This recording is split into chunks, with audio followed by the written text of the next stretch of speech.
जैसा कि last episode में हमने देखा कि जियाओ हैन और मंग डेमन फॉक्स को हराकर वापस गांव की तरफ आ रहे थे और इन दोनों को सही सलामत देखकर सभी बच्चे और गांव वाले खुश हो जाते हैं और उन्हें बधाइयां देने लगते हैं क्योंकि इन्होंने इनके गांव पर आई मुसीबत से इनका पीछा छुड़वा दिया था। मंग कहता है कि अब से तुम गांव वाले शांति से यहाँ रह सकते हो, अब इनकी जियाओ चिसिटी को कोई खतरा नहीं। मंग इनकी तारीफें टूटने लगता है और बियाओ सभी गांव वालों को समझाती है कि उन्हें अब हाई शिकेट के आसपास नहीं जाना है और तुम्हें खतरा हाई शिकेट के एलियन बीस्ट से है, न कि फॉक्स डेमन से। बच्चे पूछते हैं कि क्या एलियन बीस्ट डरावने हैं, जिस पर बियाओ कहती है कि एलियन एनिमल्स फॉरेस्ट में फंस गए हैं और सबसे इम्पोर्टेंट काम ये है कि तुम उसके आसपास ना जाओ, तुम सेफ रहोगे। वही वो ज्योतिष को हम देखते हैं जो फिर से अपनी ही धुन में अपने अजीब गाने गा रहा था और ज़ोफन उसको देखकर उसके पास आता है। पोती उससे खाने को कहती है, लेकिन ज़ोफन मना करके ज्योतिष से पूछता है कि क्या मैं आपसे कुछ पूछ सकता हूँ, जिस पर वो उससे 10 सिक्के मांगता है। लेकिन ज़ोफन के पास कुछ नहीं था, लेकिन पोती कहती है कि इसके पास जरूर फ्यूचर में कुछ होगा और वो बाद में पैसे दे देगा। ज्योतिषी उससे पूछने को कहता है, जिस पर ज़ोफन पूछता है कि क्या ऐसे भी डेमन्स हैं जो ह्यूमन भी हैं। ज्योतिष फिर से पहेली बुझाने लगता है कि ये दुनिया मानती है कि जो ह्यूमन नहीं है उनके पास दिल नहीं है, इसलिए उनको खत्म कर देना चाहिए। लेकिन मेरा मानना है कि डेविल के घर जन्म लेना पाप नहीं है।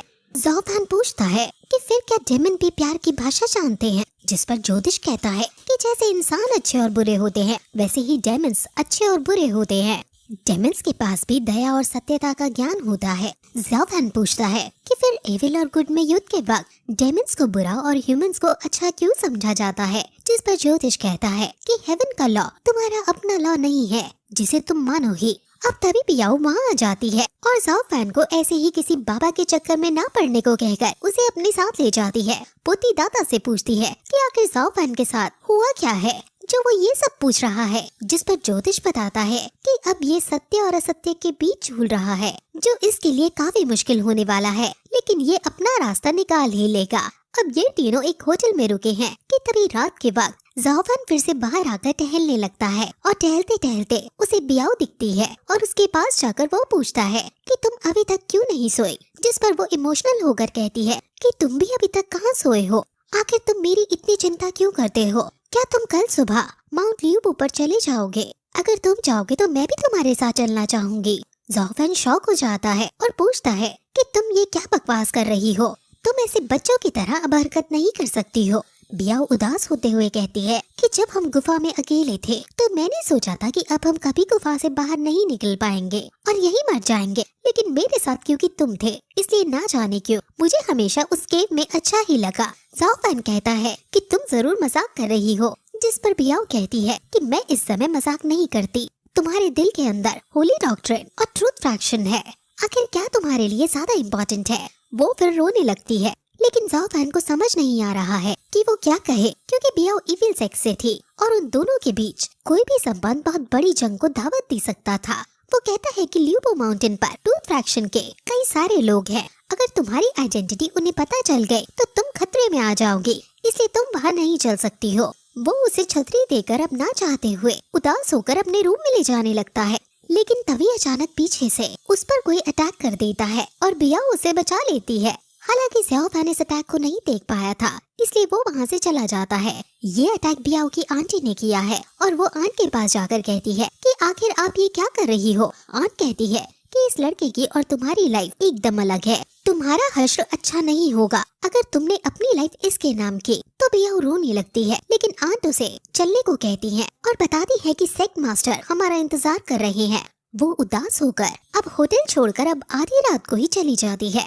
अब सुबह उठकर मंक और ज़ोफन चेकआउट करते हैं, लेकिन उन्हें पता चलता है कि बियाओ ने ही सारे पैसे देकर उनका भी बिल भर दिया है और वो आधी रात को ही चली गई है। मंक अब ज़ोफन से कहता है कि वो ज़ोफन के साथ ल्यूबो माउंटेन पर जरूर आता, लेकिन उसे अपने सेक्ट से मैसेज आया है कि मुझे वज्र सेक्ट में वापस लौटना होगा, इसलिए उसे अब अलविदा कहना होगा।